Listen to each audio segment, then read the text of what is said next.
जनसंसद, खुला मंच, खुली बहस।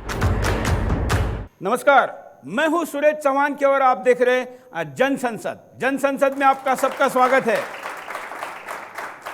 सुदर्शन का ये जनसंसद हमने इसीलिए शुरू किया है क्योंकि देश की संसद में तो विपक्ष बात करने नहीं देता, विधानसभाओं में चर्चाएं नहीं होती, तो आम आदमी अपनी बात को कहाँ रखे तो सुदर्शन की जनसंसद में रख सकता है। और इसलिए हम तमाम जनप्रतिनिधियों को यहाँ पर बुलाते हैं जो अपनी बात को रख सके।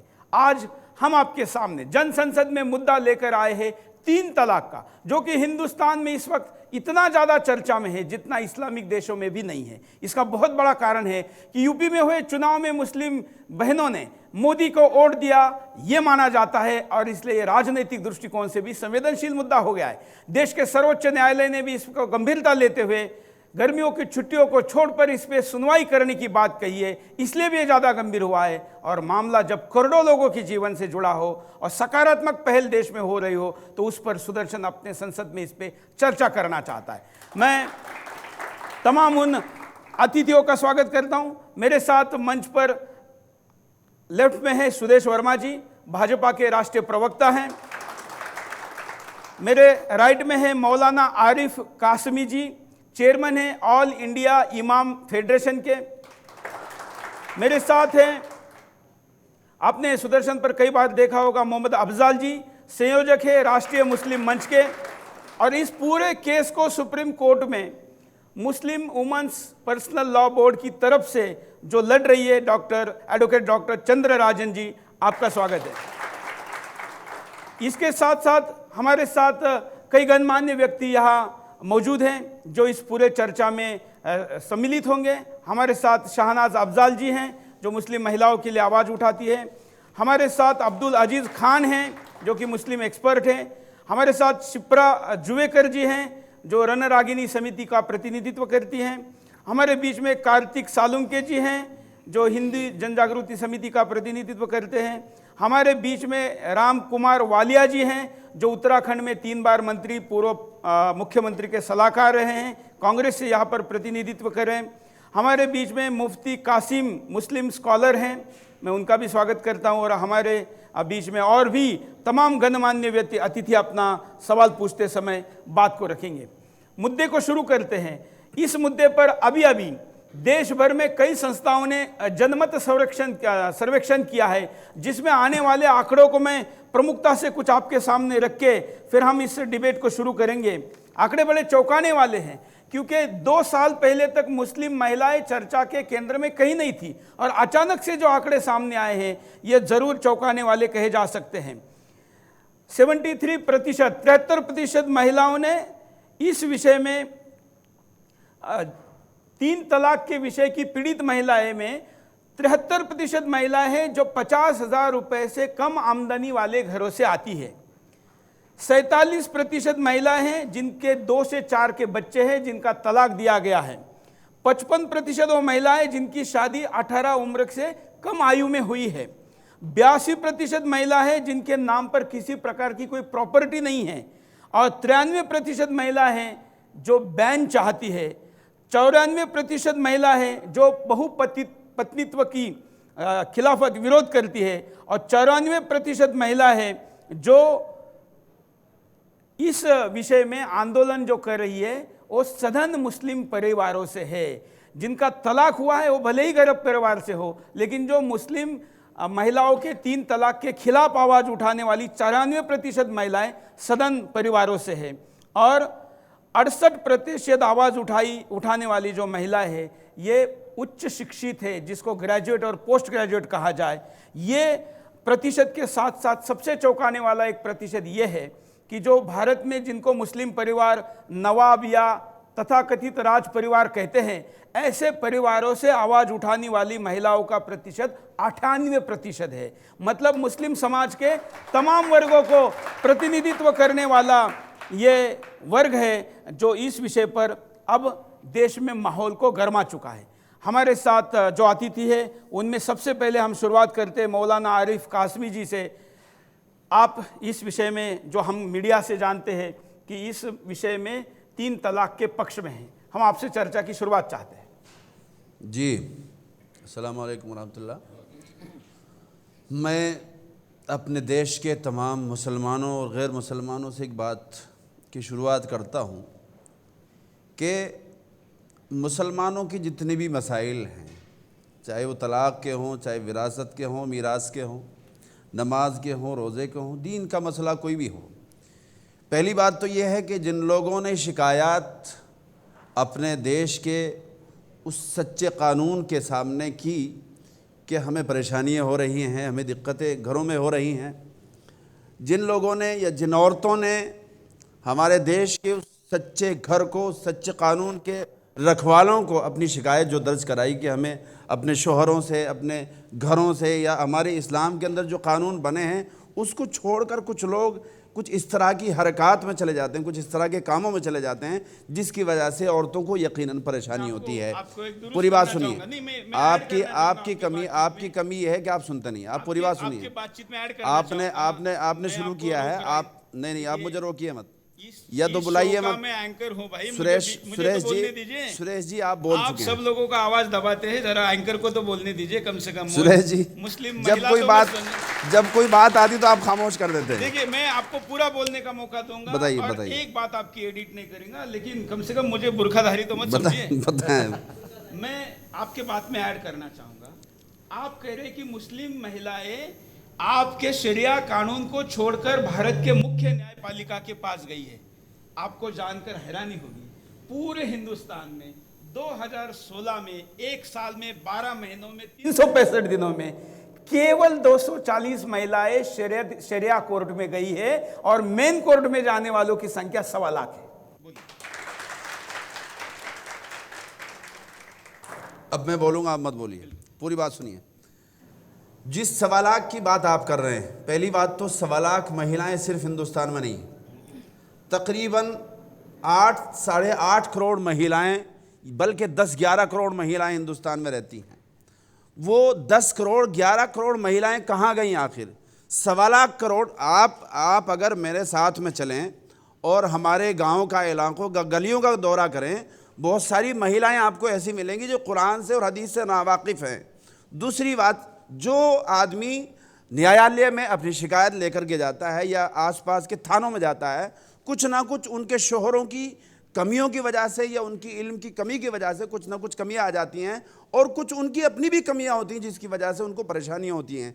रहा मसला 3 तलाक का, आपने 3 तलाक का जो जिक्र किया उसके बारे में मैं बता दे रहा हूँ।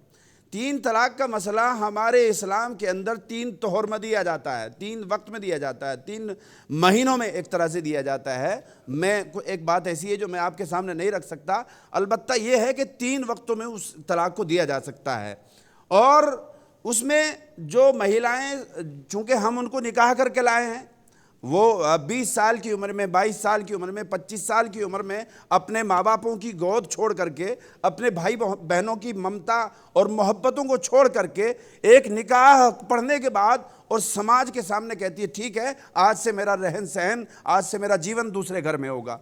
उसके साथ साथ जो हमारे क़वानीन इस्लामिया हैं, जो हमारी शरीयत है, अगर शरीयत के ताल्लुक से शौहर या बीवी नहीं चलेगी तो जाहिर सी बात है आपस में तनाव बढ़ेगा, आपस में परेशानियां आएंगी। अगर इस तरह का कोई माहौल हमारे घर में आता है कि तलाक का कोई मसला आ जाता है, तो हमारे मुसलमानों को पहली बात तो यह कि हम शरीयत इस्लामिया की तालीम से दूर रहते हैं और उसके करीब नहीं जाते। सुनी सुनाई बात करते हैं, अखबारात में पढ़ते हैं, नेट पर पढ़ते हैं, उसके बाद उसको इस्लाम कहना शुरू कर देते हैं। यहीं से सारी खामियां, सारी बुराइयां शुरू हो जाती हैं। बिल्कुल। चलिए, अब आप महिलाओं का पक्ष रखने के लिए हमारे साथ डॉक्टर नहीं, महिलाओं का पक्ष में भी रखता हूं।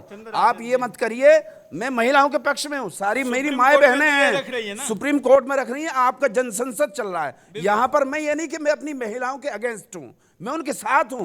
कोई परेशानी है, देखो शरीयत इस्लामी जो कहती है मैं उसकी नुमाइंदगी करूंगा। मैंने तो नहीं कहा ना, आप क्यों फोर्स करें? आप ठीक जी बताएं। बिल्कुल सहमत नहीं हूं।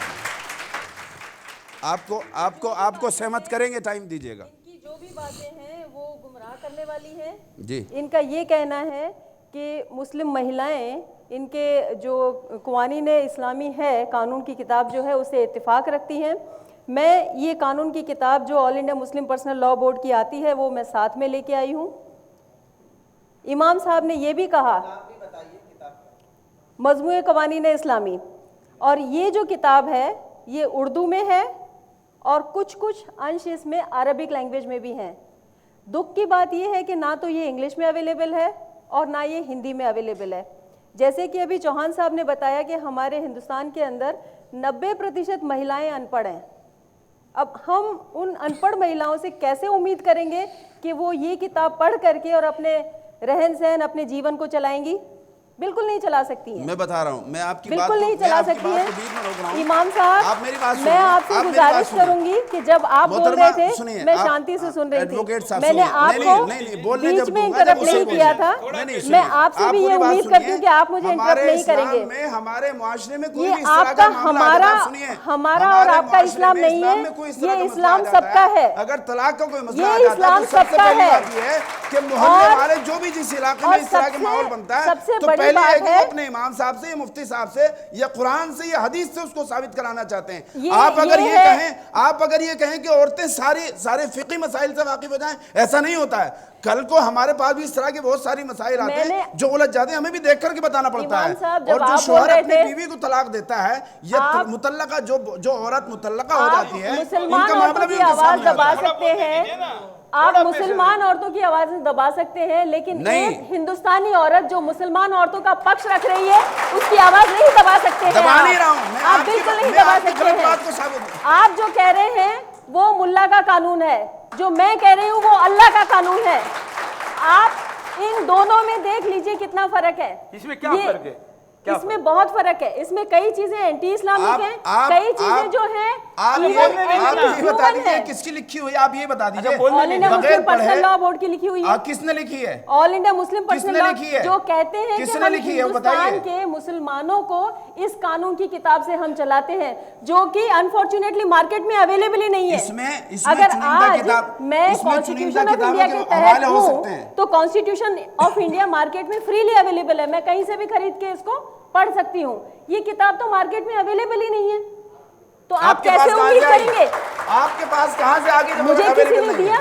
मार्केट में किताब अवेलेबल नहीं है, आपके पास कहाँ से आ गई? मेरे पास कहीं से आई है। कहाँ से आई? मैं आपसे कह रही हूँ कि आज मुझे 15 कॉपियों की जरूरत है, आप मुझे दीजिए ला करके। अवेलेबल ही नहीं है। जब मार्केट में आप ये कहना चाहते हैं कि इन्होंने घर में छाप के लाई है? सुनिए क्या कहते हैं? इनका कहने का मकसद ये है, सुनिए आप पूरी बात सुनिए। इनका कहने का मकसद ये है, इनका कहने का, एक मिनट रुकिए, मैं बता रहा हूं। किसी से लिए पढ़ने के लिए, मैं बता रहा हूं, मार्केट में अवेलेबल नहीं।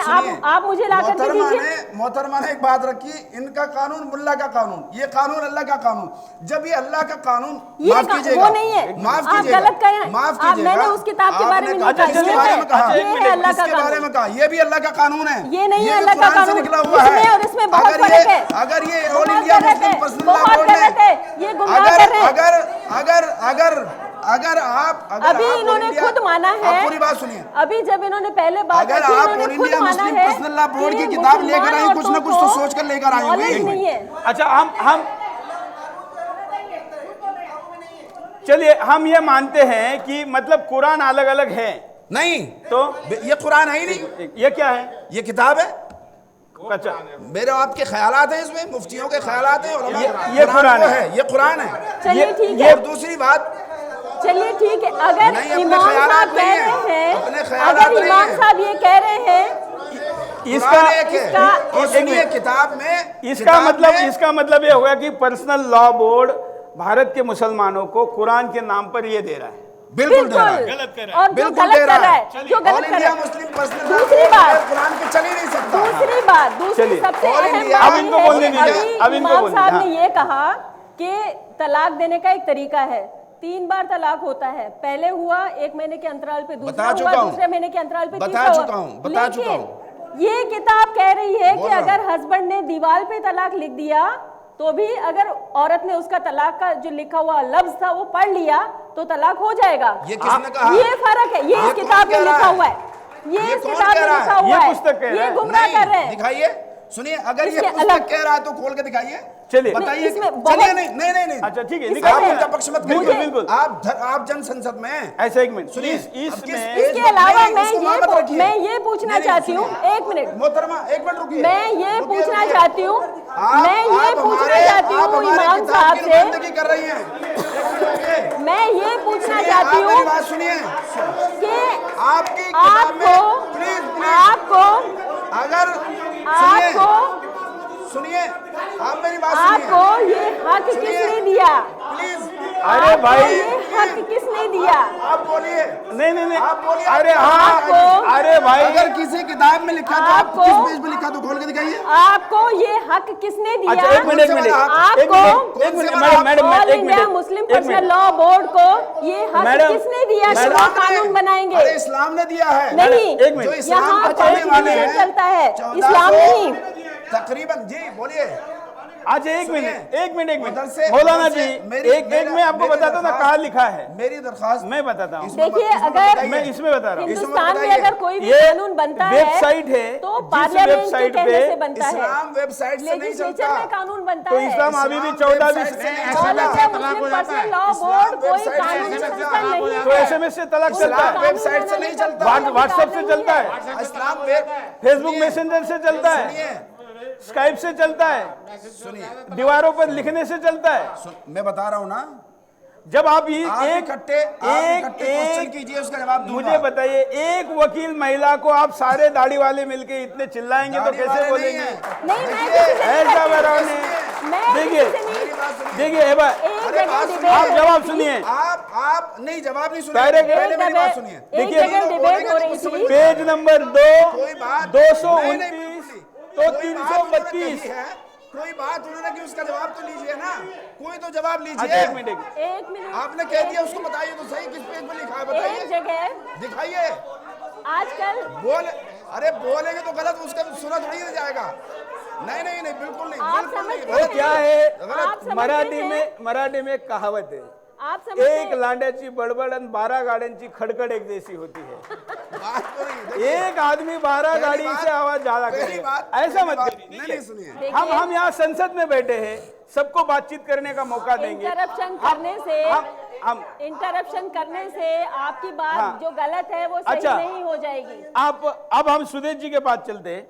सुदेश जी, आपके पार्टी के लिए निर्णय करना कितना मुश्किल हो गया होगा, हम प्लीज, समझ रहे प्लीज, होंगे। प्लीज सुरेश जी। लेकिन सुरेश जी, आपको प्लीज ये कहा जा रहा है कि आपको पार्टी ने मुस्लिम महिलाओं ने वोट दिया है, क्या सुरेश कहेंगे? चौहान जी। मैं बता दूं कि बीजेपी का प्रवक्ता होने के अलावा मैं वकील भी हूं, जी और इन्होंने जो बोला है status of all India Muslim personal law board, बिल्कुल सही बोला है। इसका लीगल स्टेटस नहीं है, ये एक एनजीओ है।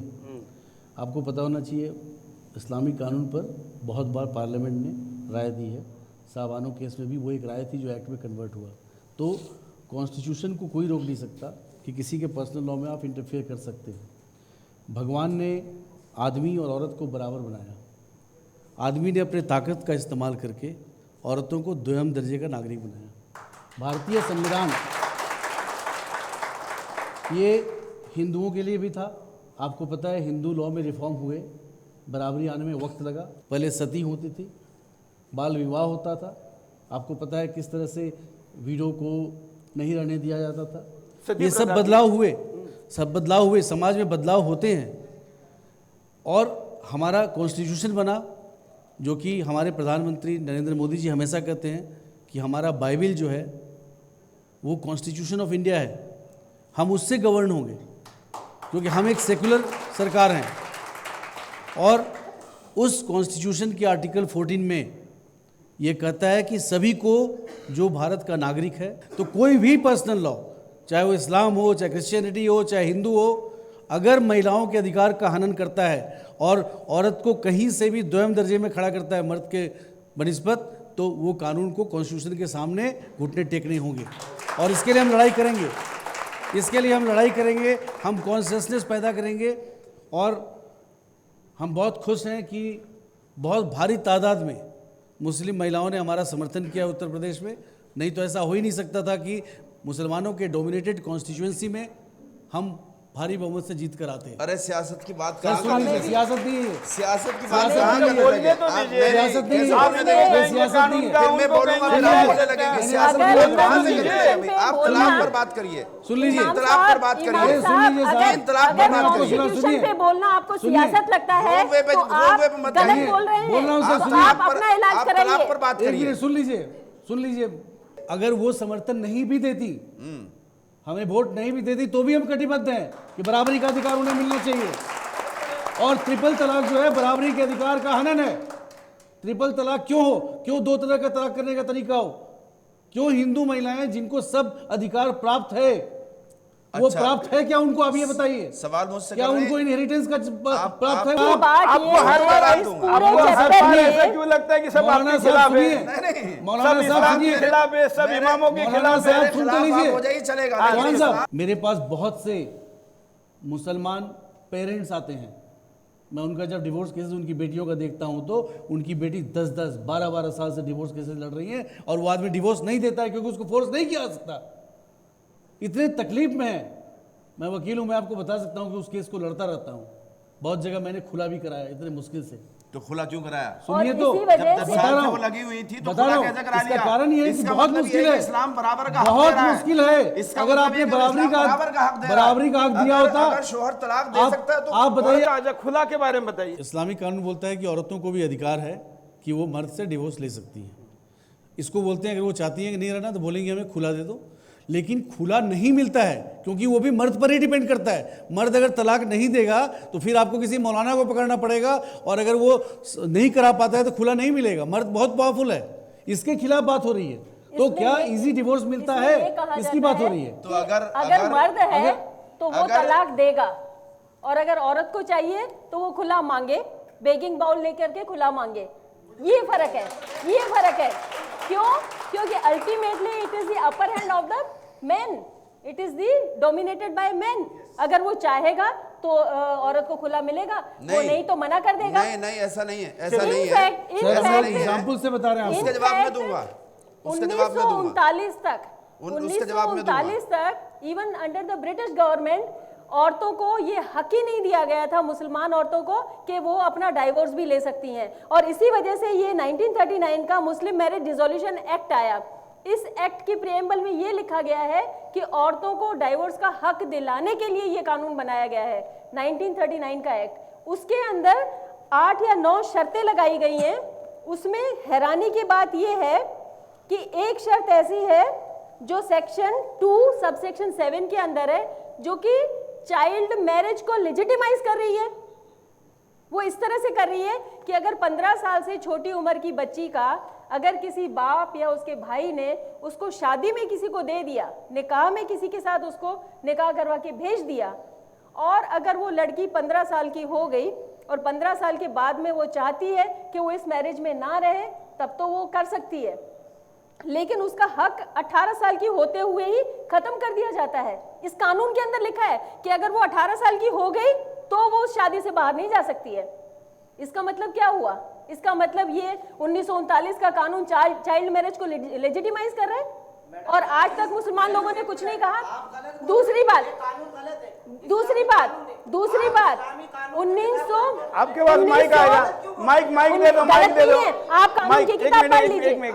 इसके अलावा माइक में बोलिए, माइक में बोलिए। इसके अलावा एक मिनट, उनको बोलने दो। आजादी के बाद में, इसके अलावा एक मिनट, इसके अलावा आजादी के बाद में 1947 में हमारी आजादी हुई है। 1986 तक हमारी हिंदुस्तान की गवर्नमेंट ने एक भी कानून नहीं बनाया। 1986 में शाह बानो का केस हुआ, उसके बाद में मुस्लिम मैरिज डाइवोर्स वुमेन्स वाला प्रोटेक्शन एक्ट आया। तब तक कोई मुसलमान औरतों की तरफ नहीं देख रहा था।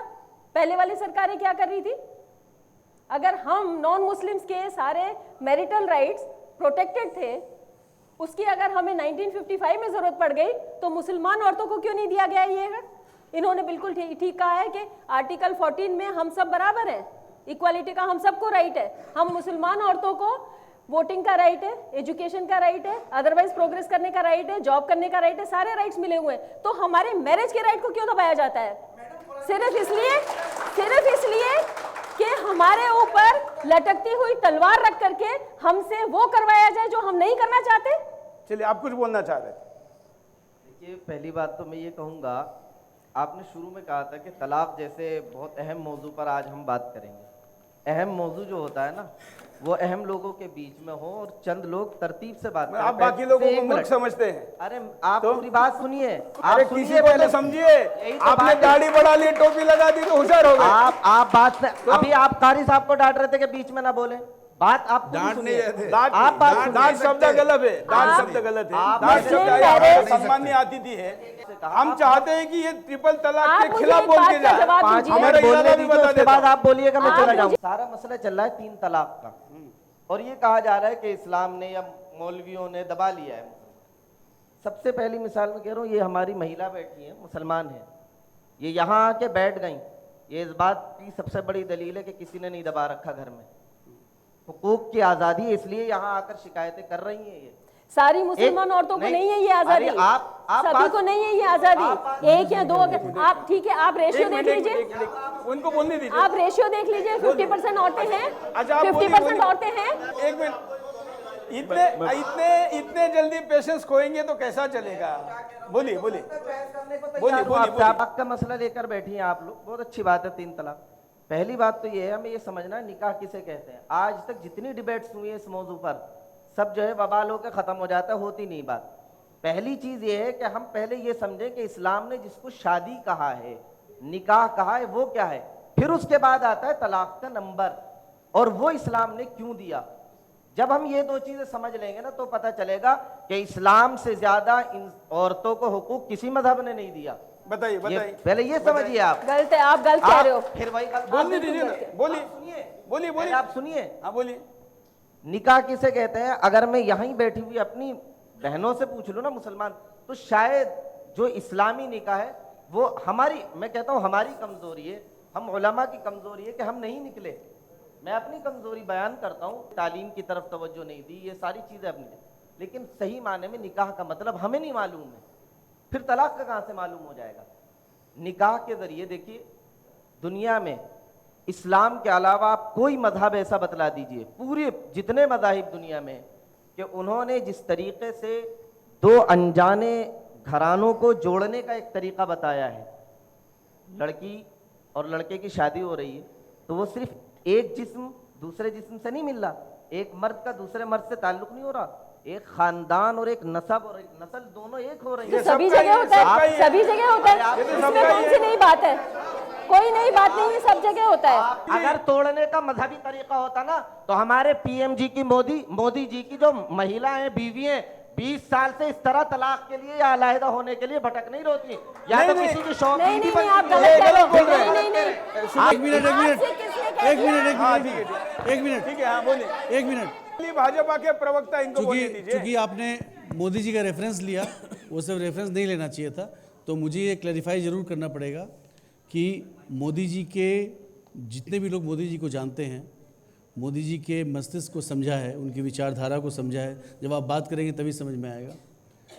तो भारत के इतिहास में ऐसे चीज़ों को हम रिनंसिएशन कहते हैं कि जहाँ आप में इतना गट्स है कि आप सब कुछ छोड़कर देश सेवा के लिए निकल सकते हैं। वो गौतम बुद्धा ने किया था, गौतम बुद्धा को किसी ने क्रिटिसाइज़ नहीं किया, और बहुत से ऐसे वाक़े हुए हैं हमारे देश में। उस ट्रेडिशन को क्रिटिसाइज़ मत करिए, मोदी जी उसी ट्रेडिशन को फॉलो किए हैं और इसीलिए देश उनके सामने नतमस्तक है। कि ये हिंदुस्तान के अंदर हम सब लोगों को एक ही कानून के दायरे में रह के चलना पड़ता है। किसी भी व्यक्ति ने कोई मर्डर किया हो, चाहे वो हिंदू हो या मुसलमान हो, उसको एक ही धारा के अंदर एक ही सजा का प्रावधान है। तो हम लोग शादी के और तलाक के मुद्दे पर क्यों अलग अलग बढ़ते हैं? क्यों नहीं हिंदुस्तान के अंदर सभी महिलाओं को एक सा अधिकार मिलता है? यहाँ पर सबको एक अधिकार मिलना चाहिए, एक ही कानून में चलना चाहिए। मोहम्मद अफजाल जी। देखिए, यहाँ जो तलाक के मौजू के ऊपर बातचीत चली है, हज़रत मौलाना ने बड़ी आसानी से और बड़ी शाइस्तगी से, आराम से एक बात छुपा दी। इन्होंने कहा कि 3 अलग अलग अय्यामों के अंदर तलाक दी जाती है।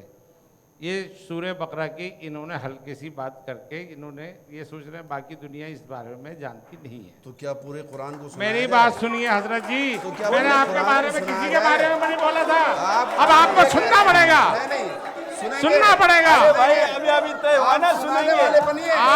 आज जो हम बात कर रहे हैं ना, आप ठीक कह रहे हो, बिल्कुल ठीक कह जो मैं बात कर रहे हैं ना, आप लोग जो सब बात करने के लिए आए हैं, वो उस तलाक 3 तलाक के ऊपर बात करने के लिए नहीं है, उस तलाक के ऊपर बात करने के लिए जिसे कहते हैं तलाक बिद्दत। ये है वो तलाक बिद्दत जो एक टाइम पे SMS से कर दी जाती है, एक टाइम पे जो है फोन पे दे दी जाती है बच्ची को, एक टाइम पे WhatsApp पे दे दी जाती है, सामने खड़े होकर तलाक दे दी जाती है, कमरे में बुलाकर उसको कहते हैं तेरा नमक कम है, उसको तलाक दे दी जाती है। यह है तलाक बिद्दत, इंस्टेंट 3 तलाक। मजहब इस्लाम के अंदर इंस्टेंट, मैं आप लोगों से और जितने भी मुसलमान हैं, या हजरत मौलाना भी बैठे, ये मुझे ये कुरान की बात करते हैं, इन सबकी बात बताए, इंस्टेंट 3 तलाक, जो एक साथ 3 तलाक की बात मुझे कहीं कुरान के अंदर दिखा दे, मैं इनकी बात मान लूँ, कायल हो जाए। तो हम यहाँ पर रुकते एक छोटे से ब्रेक के लिए, ब्रेक के बाद दोबारा आएंगे, जन संसद जारी है।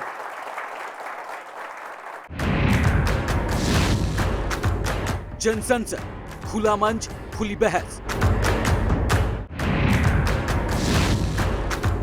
जन संसद, खुला मंच, खुली बहस। ब्रेक के बाद आपका एक बार फिर से स्वागत है। आप जन संसद देख रहे हैं और आज की जन संसद में हमने मुद्दा लाया है 3 तलाक का। बड़ी गर्मा गर्म बहस चल रही है और इस बहस में हम केवल बहस नहीं करना चाहते, तो हम स्थिति, कारण, परिणाम और उपाय, इसके साथ इस कार्यक्रम को खत्म करना चाहते। सुदर्शन में हम केवल हो हल्ला और TRP के लिए नहीं, बल्कि किसी उपाय तक पहुंचने तक बहस करते हैं और इसलिए जरूरत पड़े तो कार्यक्रम की समय सीमा भी बढ़ाते हैं। बड़ी अच्छी चर्चा चल रही है, हम चर्चा में आगे बढ़ते हैं। अब हम दर्शकों, हमारे साथ जो संसद सदस्य हैं, उनको अपनी बात रखने का मौका देंगे। शाहनाज अफजाल जी, आप कुछ कहना चाह रहे हैं? जी, मैं ये कहना चाहती हूँ अपने मुस्लिम भाई जो यहाँ मौजूद हैं, जो कहते हैं जो ट्रिपल तलाक है, ये तो मजहब के लिहाज से हमारा चल रहा है। मैं आपको ये बताना चाहती हूँ भाई, आप इस पे यकीन करें सभी भाई यहाँ पर, कि ये बीमारी अब बढ़ चुकी है और जब बीमारी इंतहा से बढ़ जाती है ना, उसका इलाज ज़रूरी होता है। आज ये इलाज ज़रूरी हो गया है। आप इस बात को समझिए। आप अपने समाज को क्यों नहीं सुधारना चाहते? क्यों चाहते हैं? आप नहीं चाहते कि आपके परिवार, आपका समाज, मुस्लिम समाज जो पिछड़ा हुआ है, वो आगे बढ़े? क्या आप लोग ये नहीं चाहते कि हमारी औरतें भी? देखिए, एक बात सुनिए, अगर औरत एक कहते रीढ़ की हड्डी की समान है घर की, वो रीढ़ की हड्डी है, अगर वो कमजोर होगी, बीमार होगी, तो आप सरवाइव नहीं कर पाओगे। आप क्यों इस बात को नहीं समझते? आपको इस बात को समझना होगा। और जो ये ट्रिपल तलाक का मसला चल रहा है, इसको कहीं ना, देखिए, जो मुस्लिम पर्सनल लॉ बोर्ड है, वो खुद कह रहा है पनिशेबल क्राइम है। किसको पनिश किया उन्होंने? किसी एक को पनिश किया क्या? अगर रोड पे लाकर उसे कोड़े मारे होते, कहीं पर इन्होंने पनिश किया होता उसको, तो हम मान लेते कि हाँ वो कुछ कर रहे हैं। कहीं किसी ने कुछ नहीं किया। आज जब कोई भी सरकार होती है, इसमें अगर किसी को दर्द है, किसी को हमदर्दी आई है, तो आप उसको बुरा कह रहे हो, ये तो राजनीति है। आप इसको राजनीति ना मानो। जो देश से प्यार करते हैं, वो चाहते हैं हर समाज सर्वाइव करे, हर समाज आगे बढ़े, उसमें मुस्लिम हो या हिंदू हो, और हमारे बच्चे सब काबिल बने, तभी हमारा देश आगे बढ़ेगा। उसमें हम सबकी इज्जत है, हम सबका सम्मान है। मैं यही बात कहना चाहता हूँ। बहुत अच्छी बात आपने कही है। सवाल भाजपा या कांग्रेस का नहीं है। सवाल यह है कि जो सभी पार्टी समता और समानता की बात करते हैं, उस पर कितना अमल करते हैं, ये एक अहम मुद्दा है। अभी हमारी बहन ने एक बात कही, तो एक शेर के रूप में इनकी बात का जवाब देना चाहता हूं। हालात पुराने बदलेंगे, जज्बात पुराने बदलेंगे, कुछ हम बदलें, कुछ तुम बदलो, तब तो ये जमाने बदलेंगे। एक और शेर कहूंगा, ये अबला नहीं है, अब सबला बन गई नारी, ये सोई नहीं है, अब जाग गई है नारी। बस यूं ही कह के इसको छोड़ तुम नहीं सकते, जरा सी बात पे ही नाता तोड़ नहीं सकते। ये बिल्कुल गलत है, ये बिल्कुल गलत है। औरत पे अब कोई जोर नहीं है, तुम अपने फर्ज से अब यूं मुंह मोड़ नहीं सकते। तो अब सवाल ये है, इसका मतलब आप आपके पार्टी लाइन से हटकर बात कर रहे हैं। देखिए, मैंने आपकी पहले पार्टी कहा तो इस है, विषय पर बोलने को तैयार नहीं है। देखिए, मैंने पहले कांग्रेस का एक नेता भी इस चर्चा में आने के लिए तैयार नहीं है। मैं आपका अभिनंदन करता हूं, आए, लेकिन आपका धन्यवाद, आपका धन्यवाद। और इस ईमानदारी के लिए यदि पार्टी कोई सजा देना चाहे तो मैं तैयार हूं कुर्बान होने के लिए। अगर हिंदू की बच्ची पढ़ सकती है हिंदू की बच्चियों के लिए कानून बन सकता है तो मेरी मुस्लिम बच्चियों के लिए भी बनना चाहिए। क्योंकि लिए कोई ऐसा कानून बनना चाहिए जिस पे मतलब हम जैसी जो लड़कियां हैं, जैसे घर में मतलब छोटी छोटी बातों पे बहुत से लोग आदमी ऐसे होते हैं कि छोटी छोटी बातों पे ही डिवोर्स दे देते हैं, वो उस चीज़ की रोक होनी चाहिए। लेकिन अगर कोई ऐसी बात है कि बड़ी बात हो गई है, लेडीज़ गलत है या कुछ, तो उस पर जायज़ है तलाक। मेरा जो अपनी बहन बैठी है एडवोकेट साहब, मेरा इनसे एक सवाल है, औरत को, मुस्लिम औरतों को जो है वो 3 पर भी तलाक होगी और 110 बार भी कहने के बाद तलाक होगी। उस तलाक के बाद उनको क्या बेनिफिट पहुंचेगा? सबसे पहले क्या है कि इस्लाम में जो कानून है उसके अंदर किसी प्रकार का कोई मेंटेनेंस नहीं है। मर्द के लिए तो ये गाजर का हलवा खाने के समान है तलाक देना। कोई ऐसा प्रावधान होना चाहिए जिसके ऊपर मर्द पूरी तरीके से 100% बाउंडेड हो जाए कि वो उसको नानी याद आ जाए कि तलाक कहते किस चीज को है। और जो ये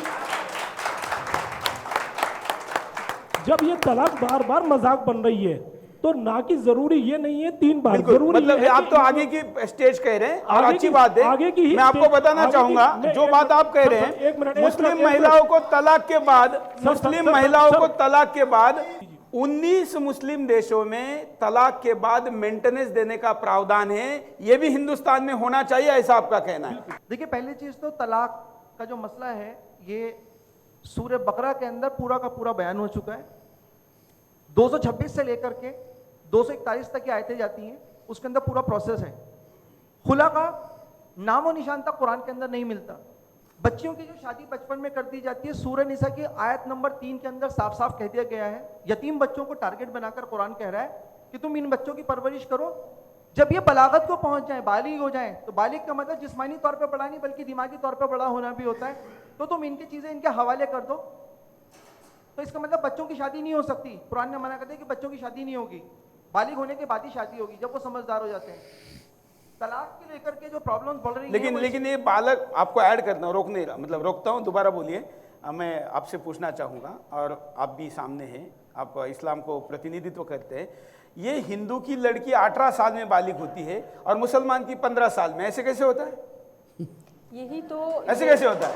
यही बात है जिसको लेकर के, मतलब अगर ये शरीर से जुड़ा हुआ मसला है तो हिंदू की भी 18 साल में यंग होगी। जवाब बात को लेकर सुन के लीजिए, पहले सवाल का जवाब। हाँ बोलिए। पहले आप ये बता देना, आपने ये सवाल किया कि 18 साल में हिंदू की लड़की बालिग हो रही है, 15 साल ये बालिग होना किसे कहते हैं? कानून जो कह रहा है उसको मैं कह रहा हूँ। मैं कह रहा हूँ बालिग होना किसे कहते हैं? भारत का कानून जिसको कह रहा है कि मुसलमान की लड़की 15 वर्ष में शादी कर सकती है। नहीं, आप बालिग होने का कानून क्या कहता है हम उस पर भी बात करेंगे, पहले आप ये सुन लीजिए। हमको तो कानून भी समझता है ना, आपको क्या क्या समझता है हमको क्या पता है? आप बोल दीजिए, वो भी समझेंगे, ये भी समझ लीजिए। बताइए। जब मर्द और या लड़के और लड़की के अंदर वो क्षमता और ताकत पैदा हो जाए कि उन दोनों के मिलने से तीसरा यानी बच्चा पैदा हो सकता है, तो उसे कहते हैं बालिग हो जाना। तो एक ये गलत है। आप सुनिए, ये गलत है, गलत है। क्या आप क्या कह रहे हो? आप क्या कह रहे हो? इसका मतलब कॉन्स्टिट्यूशन गलत है। आप क्या कह रहे हैं? अरे मैंने कहा कि ये कानून नहीं है, मैंने इसे कानून नहीं कहा। ऐसा है कानून, अरे भाई बिल्कुल गलत बात है। आप मौलाना जी, मौलाना, आप पूरी बात सुनते नहीं है, बोलना शुरू कर। अरे भाई भारत की संसद जैसा मत करिए ना। अरे बाकी लोग, अरे भाई बाकी लोग बोलेंगे क्या? ये हम लोग बैठे हैं यहाँ। मौलाना जी शरीर के आगे नहीं समझते तो उनको शरीर तक समझता है, तो सुन लीजिए। अब कानून समझाइए, कानून समझाइए। सबसे पहले कहना है कि हिंदू की लड़की 18 साल होने के बाद, हिंदू का लड़का 18 साल बाद, ये बात आपने कही। भाई आप तो कह रहे हैं ना कि 15 साल में होती है। आपने किया सर सवाल, क्वेश्चन ही गलत है। आपने किया। अरे भाई पूरा सवाल सुने बगैर आप जवाब देते हो और फिर कहते हो क्या है? हम 3 तलाक पर लौटते हैं, हम 3 तलाक पर लौटते हैं। 3 तलाक पर तमाम मुद्दे अभी बचे हैं, इसलिए और भी कोई सवाल पूछना चाहता है? आप कैसे उसको जस्टिफाई करेंगे कि कमी मुस्लिम मर्द की है, औरत की नहीं? आप सब 4 लोग बैठे हैं, आप कैसे जस्टिफाई करेंगे कि उसमें आदमी की कमी है? देखिए मतलब औरत की, औरत, एक मिनट, इसका जस्टिफिकेशन ये है, इसका जस्टिफिकेशन ये है, इसका अरे सुन लीजिए ना। अरे भाई दाढ़ी वाला भी वैसा करता है, टोपी वाला भी वैसा करता है। सुन लीजिए, एक मिनट मैडम, सुनिए। आपने जो कहा कि कौन तय करेगा यहाँ सिर्फ 2 तालियां बजी, इससे पता चलता है कि गलत पुरुष है या गलत महिला है। कितनी महिला है खराब, और एक बात मैं आपको बड़ी जिम्मेदारी के साथ कह सकती हूँ, अगर मर्द सही है औरत खराब हो। बिल्कुल। सुदेश जी बोलना चाह। हाँ, पहले तो मैं मोहतरमा का सलाम करता हूँ, बहुत इमोशनली आपने टच किया जो आपने बोला बात। अगर इस बात को भारत समझ जाए तो फिर मसला ही नहीं रहेगा। इतनी अच्छी बातें आपने की, इस पर कोई ऑब्जेक्शन किसी का हो ही नहीं सकता। देखिए, मर्द गलत है या औरत गलत है, ये कौन डिसाइड करेगा? शरिया कानून डिसाइड करेगा या कोर्ट डिसाइड करेगा? आपको पता होना चाहिए, आपके इस प्रोग्राम के माध्यम से लोगों को पता होना चाहिए, मुस्लिम महिलाओं को भी, कि सेक्शन 125 ऑफ CRPC के अंदर वो मेंटेनेंस के लिए जा सकती हैं, कोई शरिया कानून उनको नहीं रोक सकता। वो नहीं जाती हैं तो एहसान कर रही है कम्युनिटी पर, जब चाहें वो जा सकती हैं। बिल्कुल। हाँ, प्रश्न आरिफ जी से है। आप शरिया को मानते हैं सर? जी, शरीयत को मानते हैं ना? आप नहीं मानती? नहीं, हम आपको पूछ रहे हैं। आप सर, अपना जवाब दीजिए। पहले हम आपको पूछेंगे। जी, शरीयत आप से पहले पूरा प्रश्न मैं सुनिए, मानता फिर भी हूँ। आप वही कर रहे हैं। मैं मानता हूँ, मैं मानता हूँ। अब मेरा सवाल आपसे है, प्रश्न सुन लीजिए, प्रश्न सुन लीजिए। लाइटली लेता हूँ, लाइटली लेता हूँ, लाइटली लेता हूँ। सुनिए, जब शरिया लिखा गया था, मैं कभी भी, जब ये कानून बनाया गया था, तब ना स्पीकर्स थे ना मोबाइल था। आज आप नमाज पढ़ने के लिए स्पीकर का यूज़ करते हैं, दिन दिन आप यहाँ भी मोबाइल लेकर आए हैं। तो क्या जो ट्रिपल तलाक के माध्यम से अलिया बानो जैसे एक लड़की सुसाइड कर लेती है कि उसके पति ने उसको ट्रिपल तलाक दिया और दूसरी शादी करने जा रहा था, तो ऐसे कानून को बंद करने के लिए एक आधुनिकतावादी सोच ये क्यों नहीं ला रहे? जब आप मोबाइल यूज़ करते हैं, स्पीकर यूज़ करते हैं, तो क्यों नहीं लाते आप? ये मेरा प्रश्न है आपसे। बिल्कुल। मैं इनके सवाल को और जोड़ के पूछता हूँ जी, कि पहले जमाने में मुसलमान इधर से उधर जाने के लिए ऊँटों पे बैठ के जाता था। अब तो आप गाड़ी यूज कर रहे हैं। हज करने के लिए ऊँट पे जाता था, आप गाड़ी यूज कर रहे हैं। तो समय के साथ थोड़ा बदलिए। मैं बारी बारी सबकी बात सुन रहा था, अब जवाब सुन लीजिए 2 से 2.5 मिनट के अंदर। बोलिए। नंबर 1, इन साहब ने कहा था कि कुरान में तलाक का जिक्र है, खुला का नहीं। ठीक, आपने कहा कि जो ट्रिपल तलाक देता है उसको सख्त से सख्त सज़ा देनी चाहिए। लोगों ने इसको गाजर के हलवे की तरह समझ लिया। नंबर 2।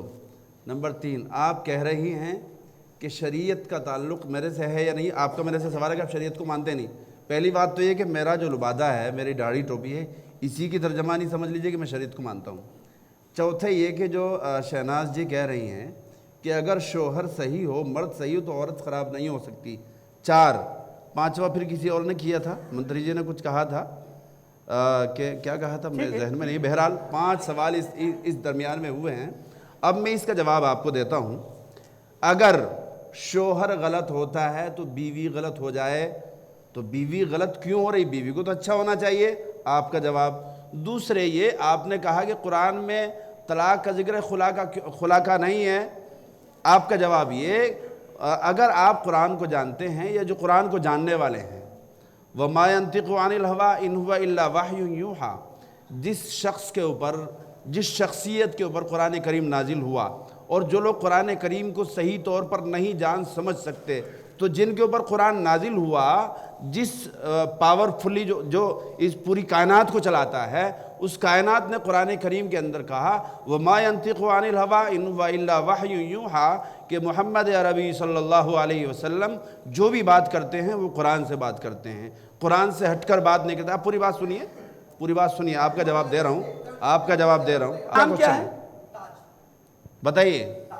ताज के आगे पीछे कुछ तख्त वक्त भी लगा लीजिए। आप समझना चाहते हैं मुसलमान है क्या नहीं है? सल्लल्लाहु अलैहि वसल्लम के बारे में आपने कहा, तो उसमें कुरान के अंदर आया था कि मोहम्मद उसी वही की पैरवी करता है जो उस पर की जाती है। जी, वमा यंतिक़ु अनिल हवा। आप उसका तर्जुमा गलत कर रहे हैं, इसीलिए मुझे इस तरफ आना पड़ा। बताइए, आप कर दीजिए। ठीक है, मैं भी तो दीजिए। अगर मोहम्मद ने अपनी तरफ से कोई बात जोड़ी होती तो हम इसका दाहिना हाथ पकड़ लेते और रगे जान काट देते। प्लीज। अब बात आती है 3 तलाक की। अभी मेरी बात अधूरी है। ठीक है, नहीं इनके पक्ष में ये बोलना चाहे तो नहीं। अरे उनका पक्ष बहुत अच्छा है। मैं थोड़ा सा रिक्वेस्ट करूंगा, और क्योंकि यहाँ पे महिलाओं का ही मुद्दा चल रहा है। देखिए, तलाक 3 तलाक 2 तरीके की हैं। एक वो तलाक की 1 2 3 तलाक, खत्म, रिश्ता खत्म हो गया। आप मुझसे सवाल करिए। जी। और वो सवाल जो आप कर चुके हैं, पूरी बात कर प्लीज, आप जो सवाल कर चुके हैं उसका जवाब मैं दे रहा हूं।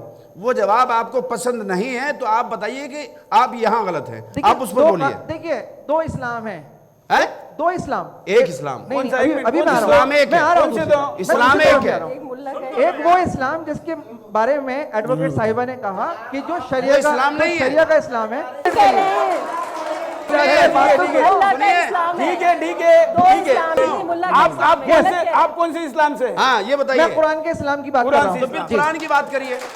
सुनिए, मेरे आपत्ति है, मेरे आपत्ति है। नहीं, आप मेरी आपत्ति यह है कि इनका कहना है कि अगर आप कुरान के इस्लाम से तो आपको दाढ़ी होनी चाहिए, आपकी मूछ नहीं होनी चाहिए, टोपी होनी चाहिए, बराबर ना? नहीं, बिल्कुल नहीं। तो कैसा होना है? मैं बता रहा हूँ, उसकी भी तारीफ है। हम दोबारा हम इस चर्चा को रोकते हैं, तलाक पर लौटते हैं, हम तलाक पे लौटते हैं। ठीक है, दाढ़ी पे भी करेंगे, टोपी पे भी करेंगे, मूछ पे करेंगे, पायजामे भी करेंगे अगली बार। हाँ चलिए। हाँ, इन्होंने कहा और इसकी टोपी की बार बार बात क्यों कर रहे हैं, ये बात बुरी लगी। अगर दाढ़ी और टोपी की बात ना करें तो फिर आप एक काम कीजिए, सिर्फ अदालत का कानून मानिए, शरिया वरिया किसी की बात ही मत कीजिए, केवल इसकी बात कीजिए आप। विषय तलाक बिद्दत के ऊपर है। नहीं, जहाँ ये बात बिल्कुल, देखिए एक बात सुनिए, तलाक बिद्दत जो इंस्टेंट 3 तलाक के ऊपर बातचीत हो रही है, और आज जो औरतें जो परेशान हैं इंस्टेंट 3 तलाक के ऊपर परेशान है, और ये औरतें जो बात कर रही हैं इंस्टेंट 3 तलाक की बात कर रही है, और इसके ऊपर आपके पास कोई जवाब नहीं है। मैंने कहा था, मेरी बात को चाहे वो अपने तरीके से कुछ भी कहे, लेकिन मैं ये कहता हूँ इंस्टेंट 3 तलाक एक साथ एक मर्तबा में खड़े खड़े में अपनी औरत को तलाक देना कहाँ तक मजहब इस्लाम में जायज है? क्या ये तलाक है? ये बताइए ना। मैं बता और कोई बात आप मुफ्ती साहब, नहीं, और यही वो है, और कहाँ लिखा है वो बता दीजिए। मैं बता रहा हूँ, कुरान करीम में कहाँ लिखा है वो बता दीजिए। मैं बता रहा हूँ। अफजाल साहब, अगर आपका ताल्लुक इस्लाम से है, पहली बात तो ये, क्या सारी बातें कुरान में हदीस में नहीं है? एक बात, लाखों की तादाद में हदीसें मौजूद हैं। 2 बात। तीसरी बात, आज आप ये बता दीजिए बिदअत कहते किसको हैं? ये आप मौलानाओं ने एक निकाला हुआ एक लफ्ज है बिदअत। क्या है वो? यानी क्या है बिदअत के मायने नहीं? क्या है बिदअत बताइए ना। यानी एक मिनट साथ जिसको एक मिनट, जो मजहब इस्लाम में इस तरह का जायज नहीं है और उसको जायज करार देना, अल्लाह ये है, ये बिदअत के मायने नहीं है। बिदअत के हराम अलग चीज है। अरे हराम अलग चीज है। कैसी बातें कर रहा हूँ मौलाना, कैसी बात कर रहा हूँ? एक यहाँ पर एक सवाल पूछना था। जो है ना, सच्चाई से भाग नहीं सकते। मैं ये पूछता हूँ, वो 4 बच्चों की माँ जिसको तलाक दे दिया जाता है और वो अपने बच्चों की परवरिश के लिए दर दर भटकती फिरती है, और वो आप मौलवियों के पास आती है, दारुल क़ज़ा में आती है, पता नहीं कहाँ कहाँ जाती है, और उसके लिए उसके बच्चों की तालीम का आप लोग इंतजाम नहीं कर पाते, लेकिन ठेकेदारी मजहब की आप लोग लेके बैठते हैं। हमारे उलेमा बहुत अच्छे हैं, वो पता है क्या करते हैं? अगर किसी बहन बेटी को हक देना होता तो मजहब पे खतरा आ जाता है, और जितने लड़के और बच्चे बदमाश हो रहे हैं, चोरी कर रहे हैं, जिना कर रहे हैं, डाका डाल रहे हैं, उनसे पूछो भाई इनके लिए क्या सजा है, जिना की क्या सजा है, कत्ल की क्या सजा है, तो वो कहते हैं हिंदुस्तान के कानून के, इंडियन पेनल कोड के हिसाब से देंगे ना। ऐसे कानून एक तरफा नहीं चलेगा। अब इनको बोलने दीजिए। मौलाना साहब, मैं आखिरी बात क्या की, मौलाना काज़मी, मेरा अभी टेढ़े सुनिए प्लीज। टेढ़े मेढ़े सवाल करने के बाद उनको प्यास लगी। पहली बात, इनको यही पता नहीं मुझे सवाल करना कौन सा है। अच्छा, हाँ जी। दूसरी बात ये, दूसरी बात मुझे बताओ, 3 तलाक मजहब इस्लाम में बता रहा हूँ कुरान में कहाँ लिखी है वो बता रहा हूँ, उसी के जवाब में दे रहा हूँ। तलाक आपको नहीं दिया जाएगा, आप सवाल मत करिए। सुनिए, आप पूरी बात, मुफ्ती साहब पूरी बात सुनिए, अरे सुनो तो सही, ऐसा कर रहे हो यार, इससे क्या होगा? बोलिए, पहले बात को समझिए। ये क्या है? ये अजीब आदमी हो यार। पहले बात को समझने की कोशिश करिए, बात को समझने की कोशिश करिए। इन्होंने सवाल ये किया कि अगर मर्द करे तो उसके लिए सजाइए, औरत करे तो सजाइए। मैं सुरेश चौहान जी से इनके सवाल के साथ साथ सवाल करना चाहता हूँ। आप हमारे एक महबूब मुल्क में, एक बहुत अच्छे मुल्क में, जिसके ऊपर हम दिलो जान कुर्बान करने के लिए तैयार हैं, अभी अभी अभी सोच करके ताली इसलिए बज रही कि कहने वाला आपकी नजर में कोई दूसरा है, जबकि नागरिक हूं मैं हिंदुस्तान का। हिंदुस्तान जिंदाबाद कहने वाला हूं, हिंदुस्तान जिंदाबाद कहने वाला हूं, हिंदुस्तान जिंदाबाद कहने वाला वंदे हूं। मातरम बोलिए, सुनिए, पूरी बात सुनिए। आप वंदे मातरम बोलिए। हैं? वंदे मातरम, हिंदुस्तान जिंदाबाद बोल रहा हूं। वंदे मातरम, हिंदुस्तान जिंदाबाद के मारा ये कुरान में है, वस्सारिकु वस्सारिकतु फक्ताउ ऐदियहुमा जज़ाअन बिमा कसबा नकाल मिन अल्लाह, कि चोर हो या चोरनी हो उसके हाथ को काट दे। लेकिन वहां पर जहां इस्लामी मुल्क हो, जहां इस्लाम की हुकूमत हो, जहां सब लोग इस्लाम को मानते हो, अगर हम लोग इस मुल्क में जहां पर पार्लियामेंट का या हाई कोर्ट सुप्रीम कोर्ट का यहाँ कानून चलता हो, अगर हम अपने इस्लाम को यहाँ इतनी ज़बरदस्ती के साथ थोपें, जो हम, चूंकि हम यहाँ मुकम्मल तरीके से समझाने के लिए आप लोग हमें एजुकेशन इंस्टीट्यूट, कॉलेज, स्कूल हमारे इलाकों में नहीं देते। पहली बात तो ये आप खुद बता चुके हैं कि मुस्लिम महिलाएं ज़्यादातर अनपढ़ होती हैं। ये वजह क्या है? मुसलमानों के पास इस तरह का कोई भी माल नहीं है, वसाइल नहीं है, तालीम का हो या घर का हो या पर्दे का हो या खाने का। ये जिम्मेदारी बनती है मुल्क की और प्रधानमंत्री की। मैं आपसे ये कहना चाह रहा था कि जिस इतने बड़े मुल्क में आप अपना चैनल चला रहे हैं, क्या अपने चैनल के माध्यम से किसी भी वक्त में आपने किसी भी वजीर आजम से, किसी भी चीफ मिनिस्टर से ये कहा कि आप मुस्लिम इलाकों में जिस तरीके से हिंदू इस तरह के बढ़ोतरी वाले इलाकों में आप कॉलेज इंस्टीट्यूट देते हैं, क्या मुसलमानों के इलाकों में देते हैं? नहीं, अभी नहीं। आप फिर मुझे कहेंगे कि आप ज्यादा बोलते हैं, आप ज्यादा बोलते हैं। बोलिए। सुनिए, दूसरी बात, वो हाथ काटने वाला मसला यहां नहीं चल सकता। दूसरी बात, इस्लाम ने कानून दोनों के लिए बराबर बनाया है कि अगर औरत जिना करे तो उसको भी सजा है, मर्द जिना करे तो उसको भी सजा है। यह जनसंसद है, यहां जनता की आवाज है। दूसरी बात, आपने कहा कि ट्रिपल तलाक, पहली बात तो आपने मोहतरमा का एक सवाल का जवाब पहले से अभी बाकी है। इन्होंने कहा था कि दीवार पर कोई 3 तलाक लिख करके चला जाए उसको तलाक हो जाएगी, किताब में लिखा। इन्होंने अभी तक वो पेज नहीं दिखाया, किस पेज पे लिखा हुआ है। जरा इनसे मांग कीजिए तो जवाब। आप बोलिए। सुदेश जी कुछ कहना चाह रहे हैं। मौलाना साहब, आपने बोला कि इस्लाम में बराबरी का कानून दिया गया, लेकिन तलवार मर्दों के हाथ में थमा दिया गया है। बताइए कहाँ लिखा है? तो नहीं, लिखा नहीं है। फिर फ्यूडलिज्म, यही फ्यूडलिज्म है। इसी को फ्यूडलिज्म बोलते हैं। अरे 22 करोड़ मुसलमान हैं हिंदुस्तान में, किसके हाथ में तलवार है? जरा दिखाइए। तलवार मतलब तलवार लेके चलने वाली बात नहीं है, कहाँ चलते हैं? 22 करोड़ मुसलमान है, किसके हाथ में चाकू है? किसके हाथ में तलवार है? सुन तो लीजिए, ये तो उन्होंने कहा ही नहीं।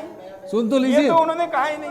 तो जब तक औरतें नहीं बढ़ेंगी किसी भी कम्युनिटी की हो, और हम कमिटेड हैं, मौलानाज का अपोजिशन होगा, हो सकता है साधु संत का भी अपोजिशन हो, लेकिन एक लिबरल मॉडर्न सोसाइटी अगर बनाना है तो औरतों को मुख्य धारा में जोड़ना होगा। और जब एजुकेशन होगा, हम मानते तालीम बहुत ज़रूरी चीज़ है। नहीं, सुनिए, साथ साथ कानून एक ऐसा चीज़ है जो आपको एम्पावर करता है, और भारत का कानून आपके साथ है, कोई भी आपसे ये हक छीन नहीं सकता। इतना ही बोलूँगा। सारी बात का मैं निचोड़ पेश कर दूं। मौजू पे तो यहाँ बात हुई नहीं, माफी के साथ इधर उधर गए सब लोग। मैं भी ये कह दूं, बात असल क्या है, तलाक़ सलासा आपने खुद कहा था मौजू शुरू में, वो कह गए तलाक़ बिदअत, वो भी छोड़िए। असल मुद्दा जो है ना, तलाक वलाक सब छोड़िए, औरतों का हुकूक है। यही बात है ना, औरतों को हुकूक मिलते हैं। अब आप बताइए, आप औरतों के हुकूक की इस मुल्क में बात कर रहे हैं, क्या सारी औरतें मुसलमानों के पास हैं? हिंदू बहन नहीं है? आप ये बताइए कि आप तलाक़ सलासा को यहाँ कह रहे हैं कि इस्लाम ने ये किया। इस्लाम ने उसका एक तरीका बताया है। अगर आप 5 मिनट का वक्त देते ना तो मैं बतलाता हूँ उसको कि तलाक किसे। अरे जो इस्लाम में सही है वो सही है, जो गलत है उसको सुधार लो। जो गलत है उसको सुधार लो। किसी की बात हो रही है, या तो आप सही वो भी मानेंगे, या तो आप बोल लीजिए, मेरी सुन। पूरी दुनिया के अंदर आप वो पेश कीजिए, 0.5% मुसलमानों के यहाँ तलाक का रिवाज है। उसके बाद उससे ऊपर हिंदुओं के यहाँ तलाक का निजाम है, उससे ऊपर ईसाइयों के यहाँ तलाक का निजाम है, उसके ऊपर यहूदियों के यहाँ। सबसे कम दावे के साथ कह रहा हूं, आप सर्च कर लीजिए, अगर कहीं तलाक का निजाम है तो वह है मुसलमानों के यहाँ। 0.5% आप सर्च करके देख लीजिए। ये आप बताते ना, आप हमारे यहाँ मुसलमान 3 तलाक देकर कम से कम औरत आजाद हो जाती है, किसी और के पास चले जाए। आपके यहाँ अगर कानून में चला गया ना तो 20-20 साल केस लड़ती रहेगी, उसे हक नहीं मिलेगा। आप बताइए।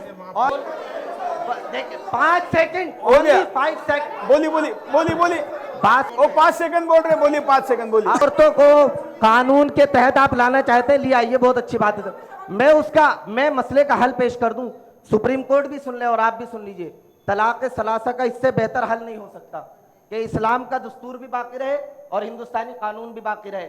आपके मैं बताता हूँ, अगर आप ये चाहते हैं कि हिंदुस्तानी महिलाओं को, मुसलमानों को हुकूक मिल जाए, तो ये शर्त लगा दीजिए कि कोई भी मर्द एक साथ 3 तलाक न दे। जो इस्लाम भी यही कहता है कि अगर एक साथ किसी ने 3 तलाक दी तो हम यही तो हम कह रहे हैं।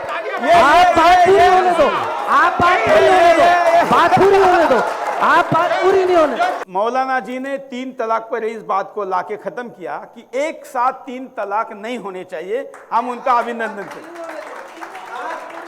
आपकी अधूरी बात ही हमारे फायदे की है और देश के फायदे की है, उसी को समझ लीजिए।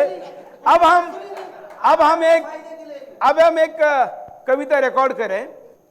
कोई धर्म कहेगा कैसे किसी पर अत्याचार करो, डरी हुई एक औरत पर फतों की बौछार करो। शादी जन्मों का रिश्ता है, समझो इसे मजाक नहीं।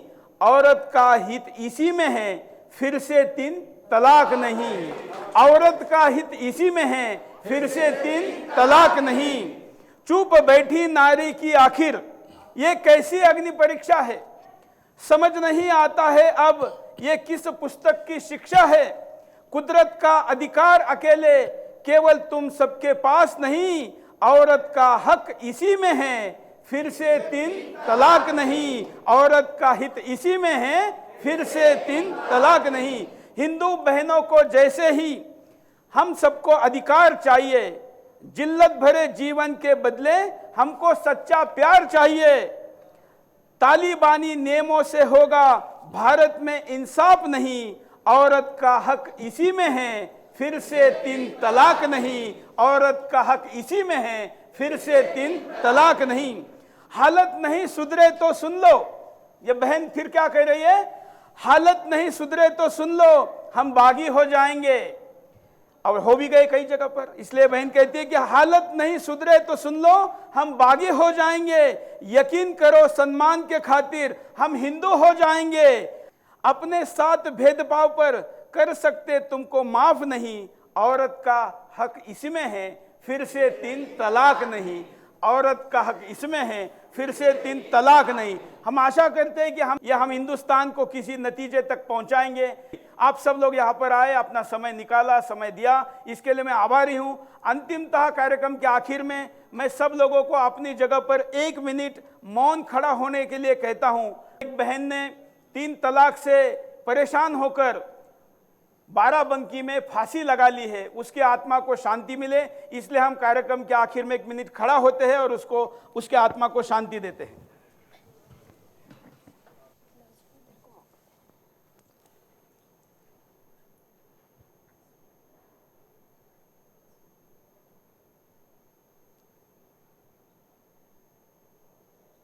ओम शांति शांति शांति। धन्यवाद। जय हिंद। जनसंसद, खुला मंच, खुली बहस।